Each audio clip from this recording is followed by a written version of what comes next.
오늘 이제 예레미야 두 번째 말씀을 나누게 됩니다.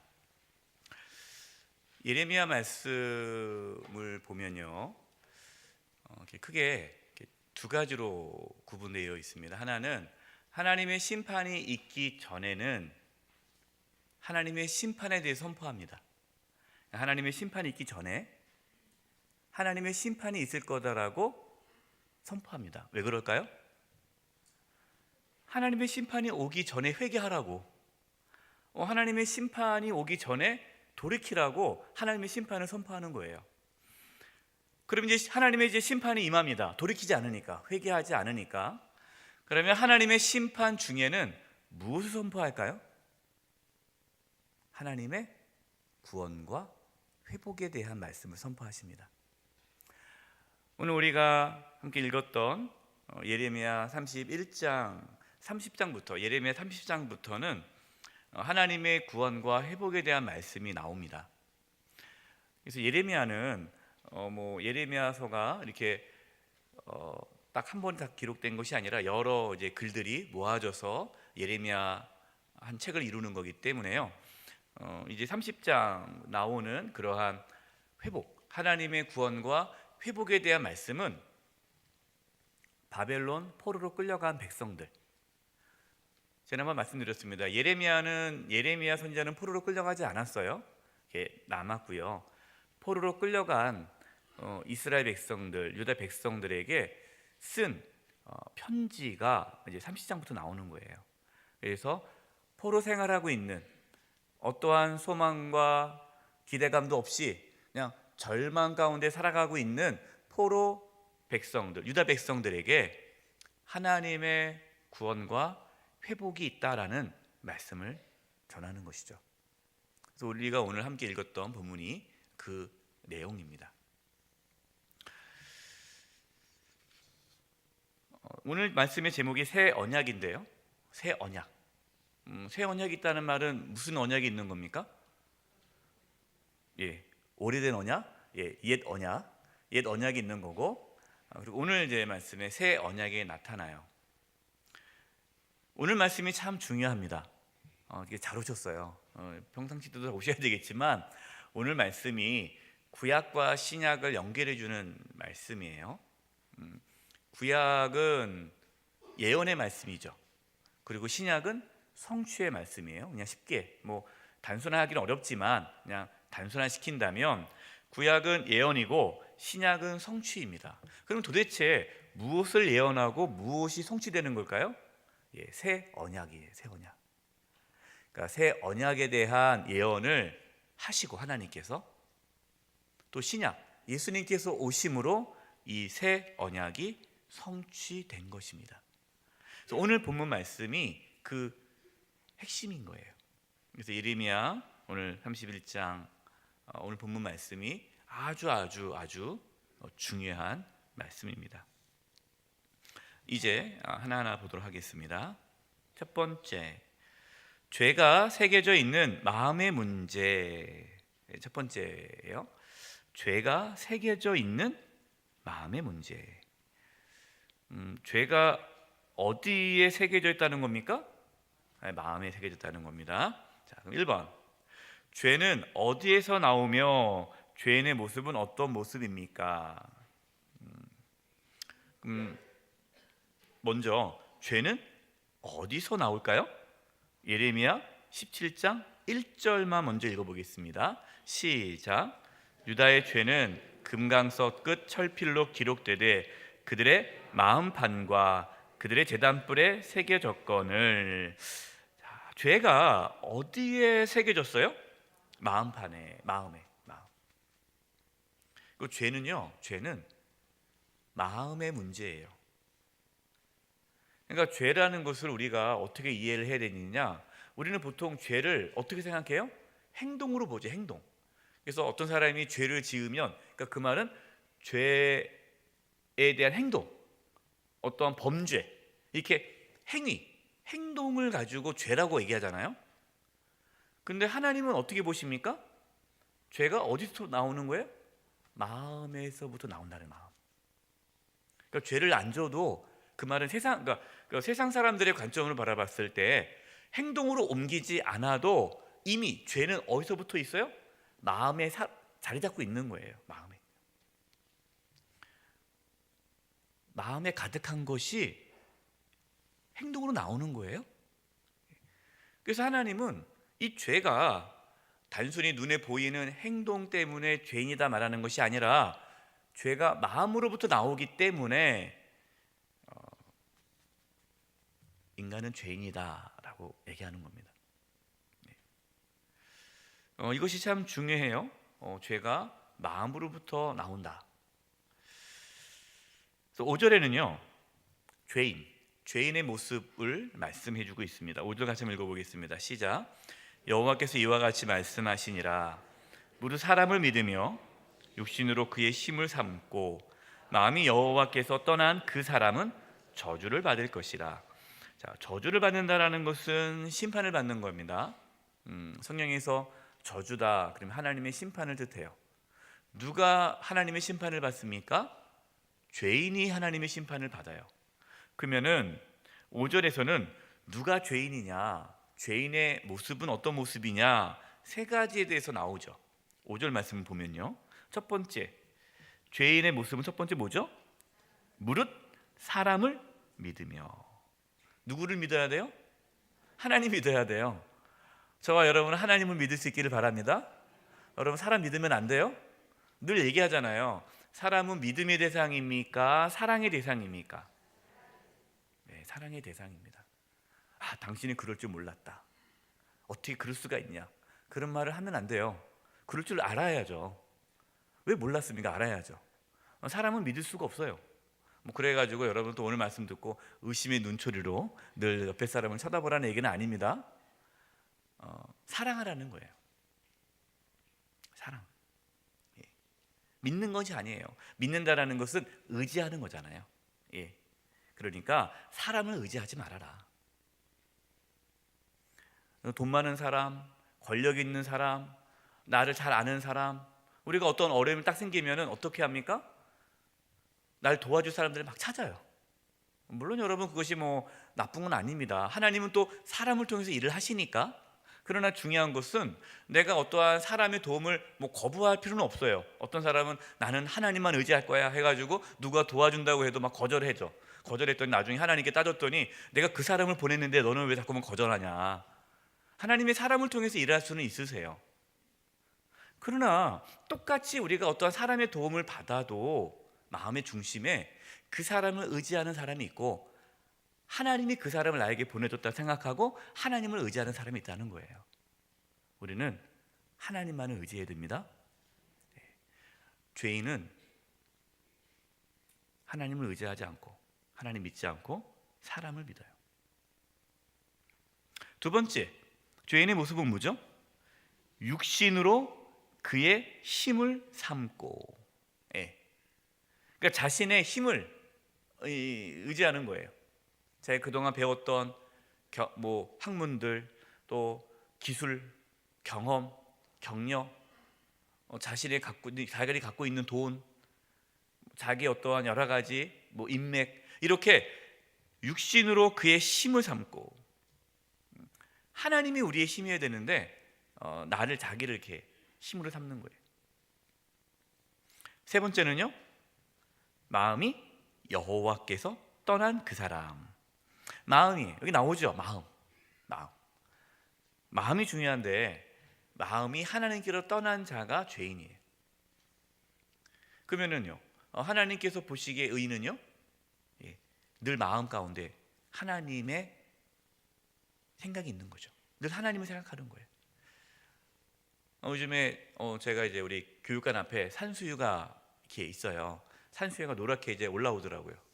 그래서 그럼 우리가 이제 봄을 느끼지 않습니까?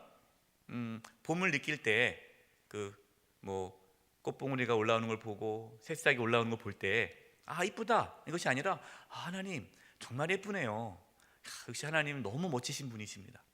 우리가 어떠한 사물을 하나하나 볼 때에도 그 사물을 통해서 하나님을 묵상하는 거예요. 이것이 우리가 훈련이 돼야 돼요. 그러나 죄인들은 하나님을 생각하지 않아요. 하나님이 없다라고 생각하니까. 하나님을 삶 속에서 이게 생각할 필요가 없잖아요. 뭐 하나님의 존재를 인정하지 않고 자기 힘으로 살아가니까. 근데 세상에서는 뭐라고 지금 가르칩니까? 제가 저번에 한번 서점을 우리 목사님들하고 이렇게 1년에 한두 번 정도 이렇게 서점에 같이 가요. 그래서 책도 보고 또 이렇게 같이 얘기도 나누는데 저번에 서점에 가서 보니까 서점에 꽂혀 있는 베스트셀러 책들의 대부분은 다 네 자신을 믿으라, 네가 하는 게 옳다, 네 마음대로 살아라, 다 이거예요. 하고 싶은 대로 해라. 사람들은 그러한 책을 읽으면서 자유다, 그리고 내 마음대로 사는 게 그게 옳다라고 생각하는데, 여러분 이게 세상의 가치관입니다. 이게 죄예요. 내 마음대로 살아 하는 거. 자신을 믿으라. 어떻게 믿습니까? 이렇게 죄는 마음에서부터 나와요. 하나님을 멀리하고 마음이 하나님을 의지하지 않고 마음이 내 자신을 의지하고 뭐 행동으로 나오는 건 없잖아요. 다 마음의 태도예요. 태도. 여러분 우리가 다른 사람들 앞에서 뭐 크게 행동을 뭐 악한 행동을 하지 않아도 우리의 마음이 그렇다면 우리는 지금 죄를 짓고 있는 거예요. 두 번째, 사람은 왜 죄인일까요? 예레미야 17장 9절 10절 읽어보겠습니다. 시작. 만물보다 거짓되고 심히 부패한 것은 마음이라. 누가 능히 이를 알리오마는 나 여호와는 심장을 살피며 폐부를 시험하고 각각 그의 행위와 그의 행실대로 보응하나니. 사람이 왜 죄인일까요?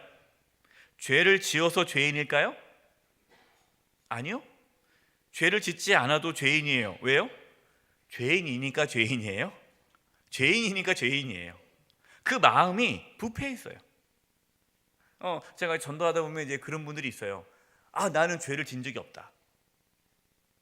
그분은 자기가 죄인인 걸 모르는 거죠.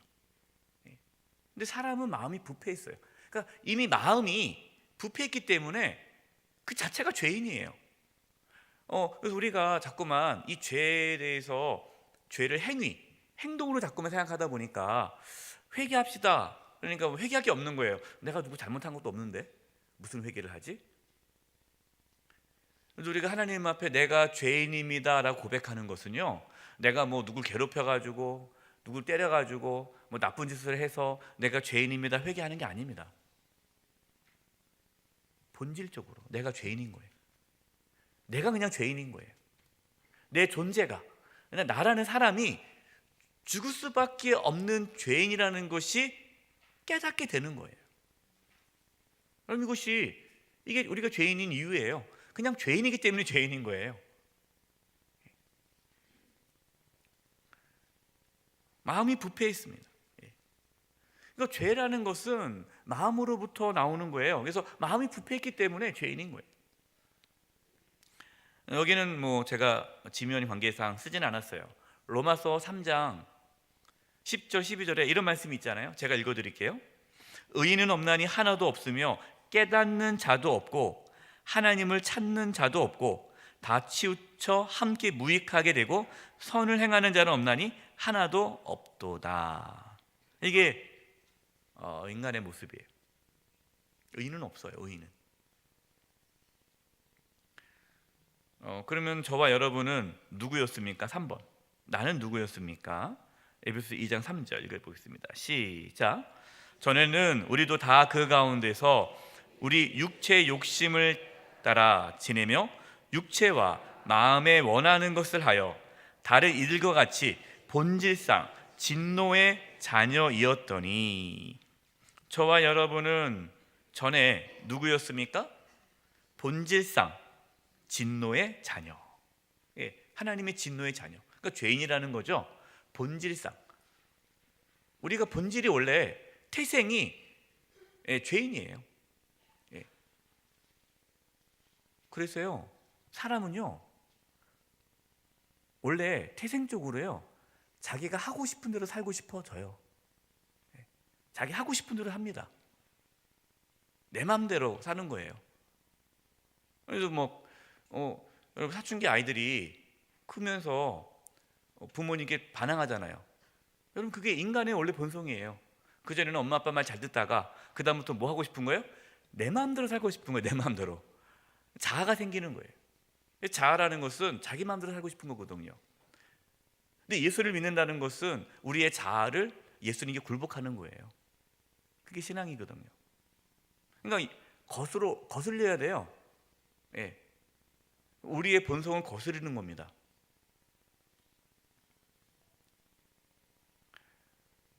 마음이 원하는 것을 하는 것, 여러분, 이게 죄예요. 마음이 원하는 것. 그래서 성도님들 중에도 그런 분들이 간혹 계세요. 자기 마음대로 하고 싶으신 분들이 있어요. 예. 그 왜 그럴까요? 죄인이라서 그래요. 죄인. 그래서 여러분, 혹시 성도님들 중에 같이 일하다가 꼭 그냥 자기 뜻대로 해야 되고 자기 마음대로 해야 되고 자기 생각대로만 해야 되는 분들이 간혹 있으시죠? 그럼 어떻게 생각하시면 돼요? 아직 믿음이 연약하구나 생각하시고 좀 이렇게 하도록 해주세요. 네, 양보하세요.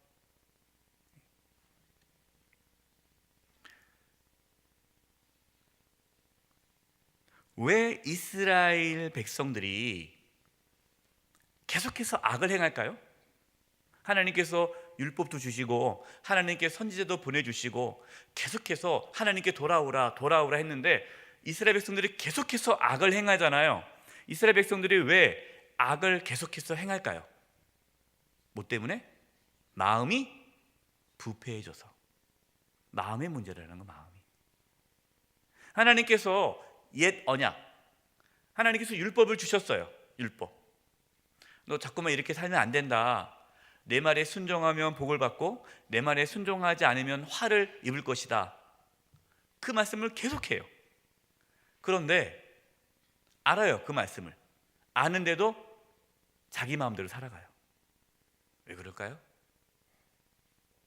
마음이 부패해서. 이게 본질상 죄이기 때문에 그런 거예요. 그러니까 율법으로는 그 죄의 문제가 해결되지 않는 거예요. 제가 청년부 사역할 때요, 우리 청년들한테 잔소리를 별로 안 합니다.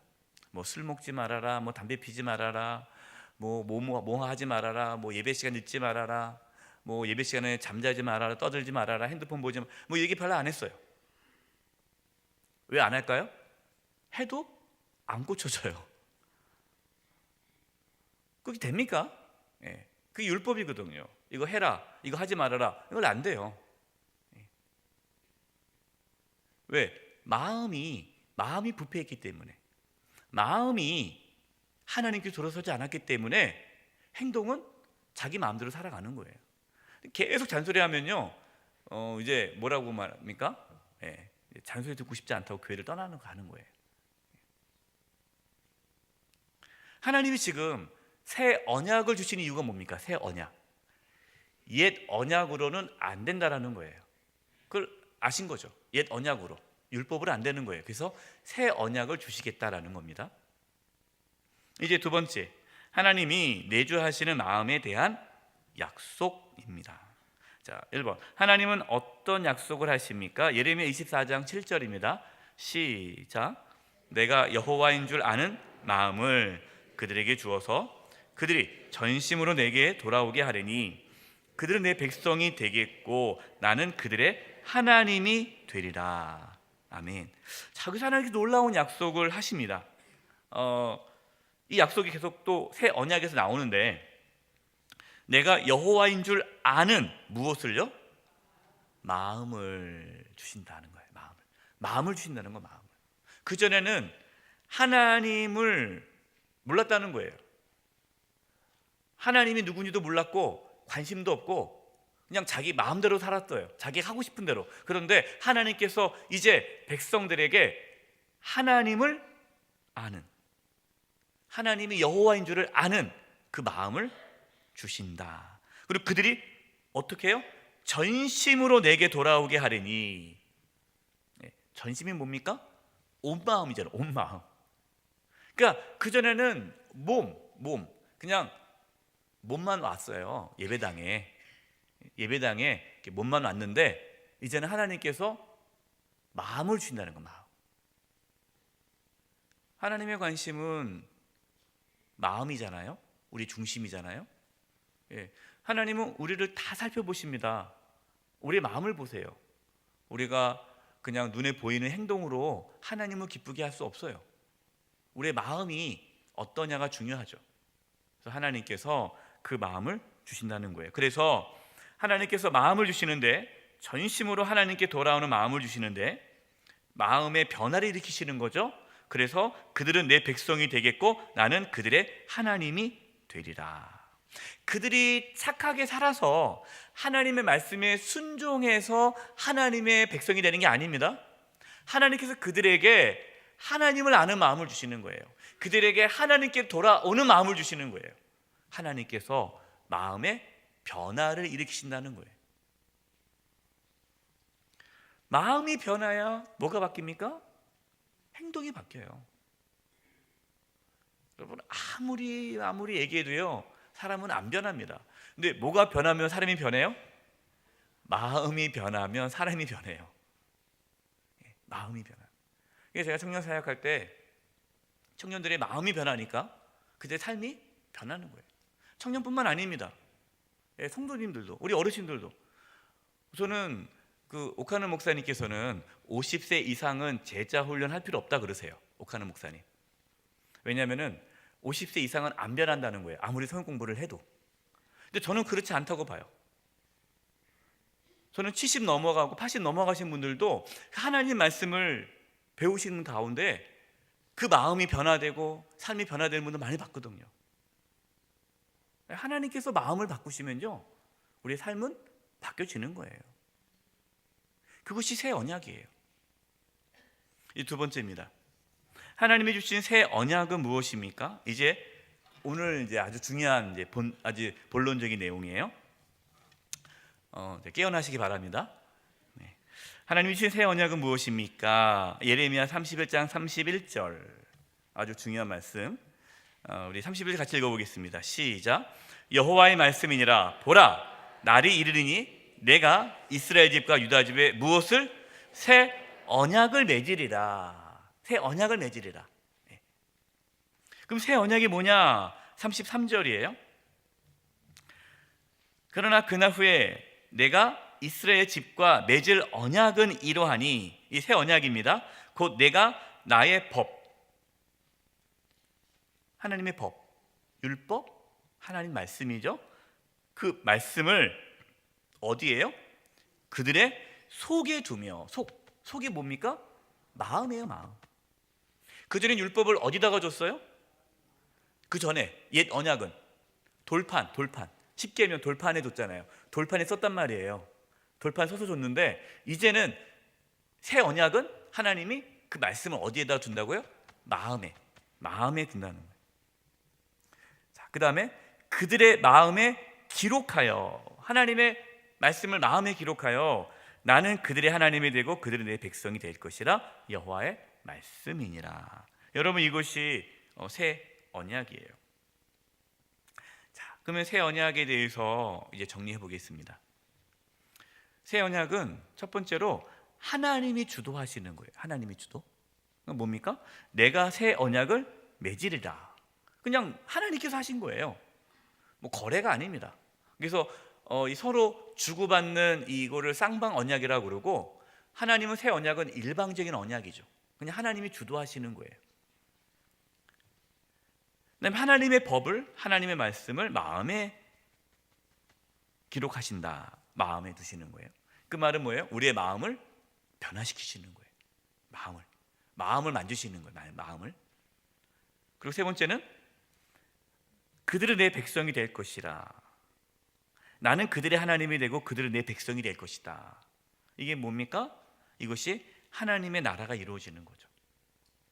하나님의 나라. 하나님의 나라가 뭡니까? 하나님의 다스림. 우리가 하나님의 백성이 되는 것, 그것이 하나님의 나라가 이루어지는 거예요. 이렇게 하나님께서는 하나님의 나라를 이제는 이루어갈 것이다. 이게 새 언약입니다. 제가 이거를 정리해봤습니다. 교재를 한번 보겠습니다. 프린트물. 옛 언약과 새 언약을 비교했어요. 옛 언약은 쌍방 언약이에요. 쌍방 언약, 이게 뭐냐?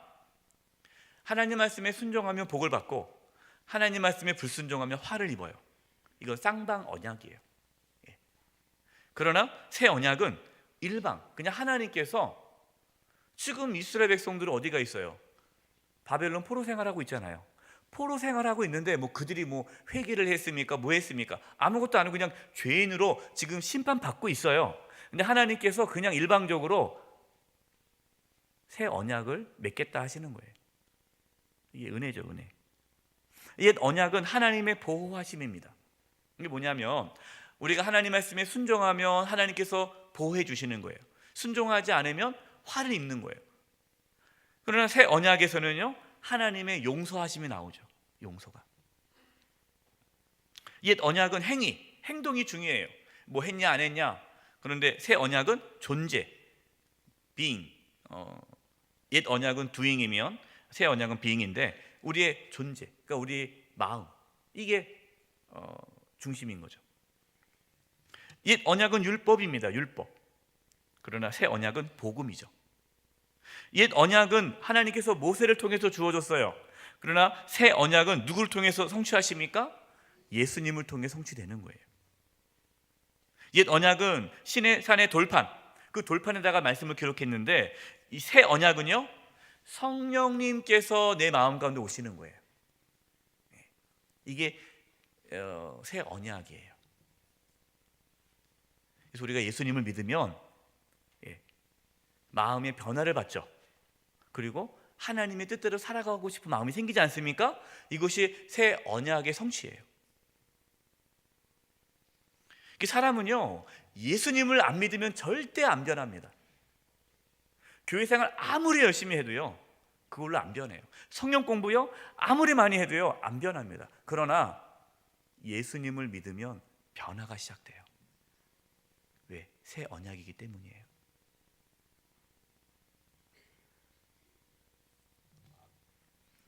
옛 언약으로 신앙생활 하시는 분들이 있어요. 요즘에도 교회에서도 옛 언약 스타일의 신앙생활, 이 옛 언약 스타일, 율법적 신앙이죠. 이런 분들은 뭐 했냐 안 했냐가 늘 중요한 거예요. 뭐 주일성수 했냐, 11조 생활 했냐, 뭐 봉사하냐 안 하냐, 기도 생활 얼마나 하냐, 새벽기도 나오냐 안 나오냐, 뭐 이런 거 있잖아요. 이 행위, 눈에 보이는 거, 이것 가지고 사람을 평가하는 거예요. 이 사람의 신앙이 좋다 안 좋다. 그리고 그걸 많이 강조하고. 그러면 이렇게 율법적으로 신앙생활 하신 분들의 마음에 기쁨이 있을까요, 없을까요? 없어요. 짐이 되는 거예요. 짐. 수고하고 무거운 짐 진 자들아 다 내게로 오라, 내가 너를 쉬게 하리라 하는데 왜 이렇게 신앙생활이 힘들지? 피곤한 거예요. 혹시 나 이렇게 신앙생활 제대로 안 하면 지옥 가는 거 아니야? 이게 두렵고 무서움 가운데 혹시 내가 이번 주의성수 한번 빠지면은 하나님께 날 또 벌하시는 거 아니야? 뭐 하도 이러한 이런 것에 이제 눌려 있는 거예요. 그래서 그런 교회를 가면요, 교회 분위기가 기쁨이 없습니다. 우울해요. 우중충해요. 밝지가 않아요. 사람들 인상 쓰고 다녀요. 이렇게 누가 나쁜 짓 하지 않나 지적하고. 그런 교회들이 있어요. 서로 지적하는 거예요. 그리고 당신이 권사야, 그리고 당신이 뭐 장로야, 당신 그래도 목사야, 뭐 서로 막 지적하고 판단하고 정죄하고. 이게 옛 언약 스타일이에요. 새 언약 스타일의 신앙은 뭘까요? 새 언약 스타일의 신앙? 은혜의 신앙이죠. 은혜의 신앙. 은혜의 신앙이니까 감사한 거예요. 하나님의 그 은혜에 대해서 감사하고, 감사해서 내가 하나님을 살고 싶고, 내가 열심히 봉사하고 충성하는 것이 부담이 아니라 기쁨이 되는 거고, 더 봉사하지 못해서 죄송스럽고. 그래서 어느 교회는요, 교회를 봉사를 2개 이상 못하게 해요. 교회 봉사하러 왔냐? 교회 일하러 왔냐? 은혜 받으러 와야지. 그래서 교회 2개 이상 봉사를 못하게 해요. 1개만 해야 되는데, 그러니까 봉사를 더 하고 싶은 거예요. 그래서 어떻게 합니까? 몰래 숨어서 봉사해요. 걸리지 않아야 돼. 걸리면 못하게 하니까. 근데 막 숨어서 막 기쁘게 봉사하는 거예요. 여러분, 이게 은혜의 신앙이죠. 서로 격려해주고, 서로 부족하면 보여도 괜찮다고, 하나님이 도와주실 거라고 지적하는 게 아니에요. 서로 격려해주고, 서로 붙잡아주고, 복돋아주고, 서로 위로해주고. 이게 새 언약의 스타일의 신앙하는 교회 모습이에요. 왜요? 마음에 변화가 일어나기 때문입니다. 저와 여러분, 옛 언약의 신앙 스타일이 아니라 새 언약의 신앙 스타일을 가질 수 있기를 바랍니다. 우리 교회가 그렇게 지금도 그런 교회인데 더 앞으로도 옛 언약이 아닌 새 언약이 이루어지는 신앙 공동체가 되기를 소망합니다. 세 번째, 그러면 새 언약은 어떻게 이루어졌습니까? 히브리서 9장 15절이에요. 자, 한번 읽어보겠습니다. 시작. 이로 말미암아 그는 새 언약의 중보자시니 이는 첫 언약의 때에 범한 죄에서 속량하려고 주구사 부르심을 입은 자로 하여금 영원한 기업의 약속을 얻게 하려 하심이라. 이로 말미암아, 우리가 이제 히브리서 9장 그 14절 앞에부터 읽어야 되는데 시간이 없으니까 여기서 이로 말미암아, 그 이는 뭐냐면요, 그 앞에 제사에도 좀 얘기 나와요. 제사에서 나오면서 그리스도께서 피를 흘리심으로 우리가 죄 사함 받았다는 말씀이 나옵니다. 그러니까 그리스도의 피로 말미암아 그가 누구예요? 예수님은 새 언약의 중보자시니 새 언약을 이루시는 분이에요. 성취하신 분이에요. 이는 첫 언약 때에 범한 죄에서 속량하려고. 첫 언약은 뭐죠? 옛 언약. 그러니까 죄를 지으면은 죽어야 돼. 이게 옛 언약이에요. 그래서 저와 여러분은 원래 어떻게 해야 돼요? 죽어야 돼요. 옛 언약. 쌍방 언약을 통해서는요, 죽어야 돼요. 죄 안 지는 사람 없잖아요. 그런데 범한 죄에서 속량하려고 주구사 영원한 기업의 약속을 받게 하셨다. 예수님께서 저와 여러분의 죄를 대신 짊어지시고 십자가에서 죽으심으로 저와 여러분의 죄를 속량하시고 새 언약, 하나님의 백성, 자녀 되게 하셨다라는 말씀입니다. 새 언약이 예수님을 통해 이루어졌어요. 이것을 복음이라고 합니다. 복음. 기쁜 소식이에요. 복된 소식이에요. 우리에게 새 언약이 이루어졌어요. 예수님 때문에, 예수님으로 인해서. 우리가 사순절을 보내고 있지 않습니까? 이 사순절 기간에 저는 우리 성도님들이 사순절 기간에 예수님의 고난 자체에 묵상하지 않았으면 좋겠어요. 어떤 분들은 예수님의 고난에 묵상하다 보니까 우울하게 사시는 분들이 있는데, 여러분, 사순절은 우울하게 사는 기간이 아니에요. 왜 예수님께서 고난을 받으셨습니까? 새 언약을 이루시기 위해서예요. 그 십자가의 은혜에 감격하는 기간이지, 예수님 고난 받으셨는데 나도 고난 받아야지, 그래서 일부러 막 그렇게 우울하게 지낼 필요 없어요. 새 언약을 옛 언약으로 바꿔버리면 안 돼요. 고린도후서 5장 17절입니다. 읽겠습니다. 시작. 그런즉 누구든지 그리스도 안에 있으면 새로운 피조물이라. 이전 것은 지나갔으니 보라 새 것이 되었도다. 아멘. 여러분, 이것이 새 언약의 성취의 말씀이에요.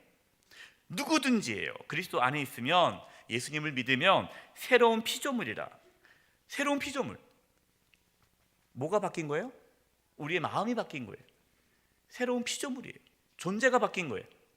행동이 바뀐 것이 아니라 그냥 존재가 바뀐 거예요. 그러니까 이전 것은 지나갔으니 보라 새 것, 새로운 마음, 새 사람이 된 거예요. 새 언약이죠. 그래서 우리는 새로운 삶을 사는 거예요. 예수님을 믿어야 새 사람이 되고, 새 사람이 되어야 새 사람의 삶을 살아갈 수가 있는 거예요. 근데 새 사람이 안 됐는데 새 사람처럼 살려고 하니까 힘든 거죠. 피곤하고. 이게 율법이에요. 저와 여러분은 예수님을 믿음으로 새 사람이 됩니다. 그 은혜로 우리는 새로운 삶을 살아가기 시작하는 거예요. 세 번째, 하나님을 아는 마음의 특권. 자, 1번. 새 언약이 이루어지면 어떠한 변화가 일어납니까? 예레미야 31장 34절입니다. 시작. 그들이 다시는 각기 이웃과 형제를 가르쳐 이르기를 너는 여호와라 여호를 알라 하지 아니하리니 이는 작은 자로부터 큰 자까지 다 나를 알기 때문이라.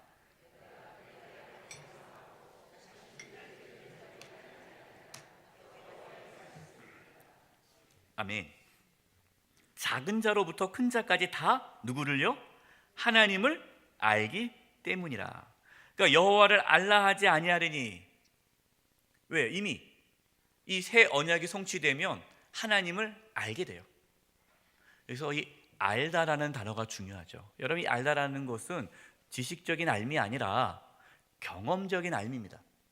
이 말은 뭐냐면 새 언약이 우리 가운데 성취되면 우리가 하나님을 알게 된다는 말은 하나님을 만나게 되는 거예요. 하나님과의 관계가 회복되는 거예요. 예수님을 믿으면 하나님과 관계가 회복되는 겁니다. 이게 구원이에요. 그전에는 하나님과의 관계가 회복되지 않았어요. 죄 때문에.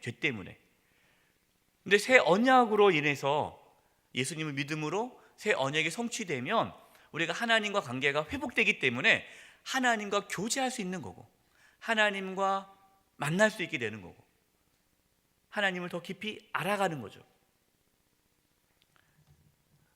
이것이 하나님을 아는 거예요.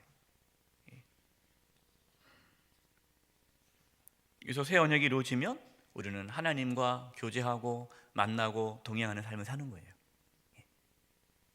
하나님의 자녀로서. 이 놀라운 엄청난 일입니다. 그전에는 하나님을 몰랐어요. 근데 예수님 믿고 나면 하나님을 알게 되는 거예요. 하나님 나의 아버지시고 하나님 내 삶에 들어오시고 나를 이끄시고 나를 보호하시고 인도하시는 그 놀라운 하나님을 날마다 경험하는 거예요. 두 번째, 새 언약을 받은 자는 어떻게 살아갑니까? 로마서 12장 2절 시작. 너희는 이 세대를 본받지 말고 오직 마음을 새롭게 함으로 변화를 받아 하나님의 선하시고 기뻐하시고 온전한 뜻이 무엇인지 분별하도록 하라. 너희는 마음을 새롭게 함으로 변화를 받아라. 예수님 믿으면 마음의 변화가 일어나는 거예요. 이게 뭐가 이루어지는 거죠? 새 언약이 성취되는 거예요. 그러니까 마음의 변화가 일어나는 것이 새 언약이 성취되는 거고, 이것을 성경에는 또 신학적인 용어로 회심, 마음이 돌이키는 거예요. 하나님께로. 이게 변화예요. 그러면 목사님, 내가 지금 마음의 변화를 받았는지 안 받았는지 모르겠는데 어떻게 알 수 있을까요?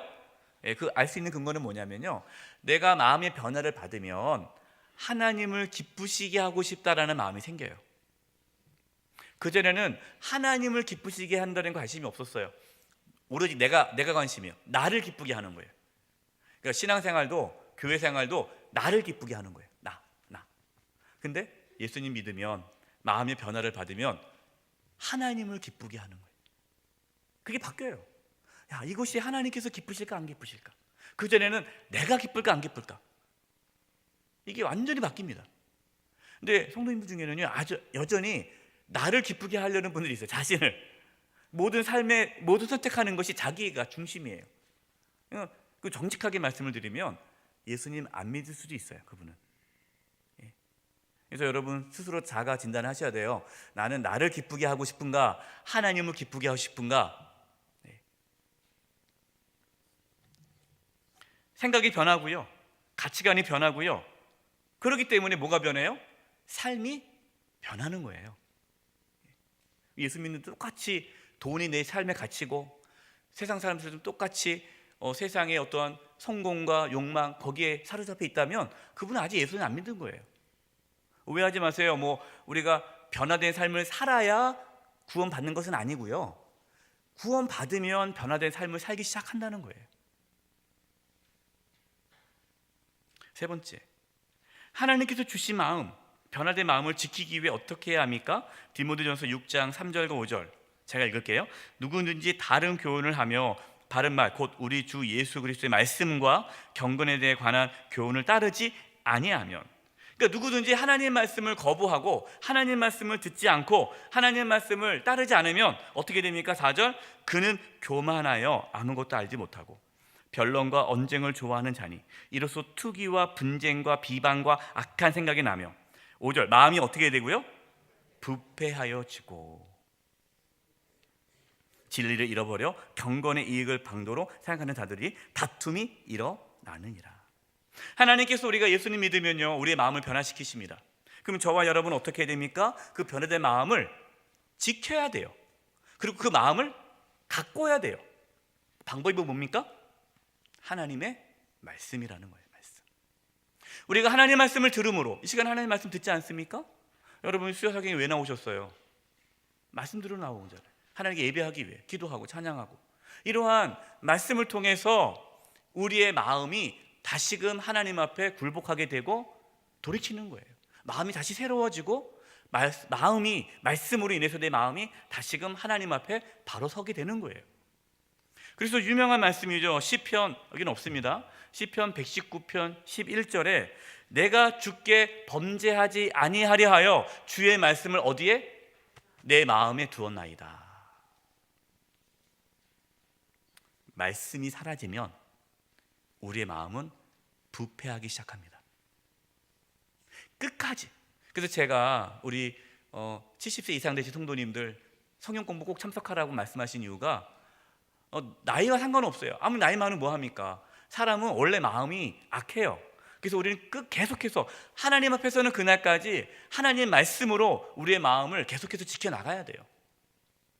저와 여러분 하나님의 말씀을 가까이 함으로 하나님께서 우리 마음을 변화시키신 그 은혜를 계속 간직하시고 더 하나님을 기쁘시게 하는 삶을 살아가는 은혜가 있기를, 새 언약을 누리는 은혜가 있기를 간절히 축원드립니다.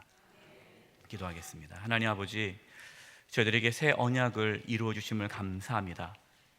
이 복음을 깨닫게 해주시고 새 언약이 성취됨을 믿고 변화된 마음으로 주님을 기쁘시게 하며 살아가는 저희 모두가 되게 하여 주시옵소서. 예수님의 이름으로 기도드립니다. 아멘.